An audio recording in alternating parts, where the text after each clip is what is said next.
डाव्या बाजूकडून बाणाच्या दिशेनं असा आकार काढून घेतला त्याला म्हणायचा 0 किंवा 0. मराठीमध्ये काय म्हणतात? 0. तर हे जे कार्ड आहे ते आपल्याला बोटांच्या साह्यानं प्रेस करून लिहायचे. आता बघा, जसं मी 0 लिहिलं तसेच तुम्हाला पुढचे काही अंक मी लिहिला. बघा आता इशिका इथं 1 दिला. का कोणता अंक आहे हा? 1. इंग्लिशमध्ये काय म्हणतात? 1. काय म्हणतात? 1.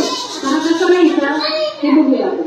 बघा त्याला उभी रेष, नंतर उभी रेष आणि आडवी रेष. आता मला तू दाखव.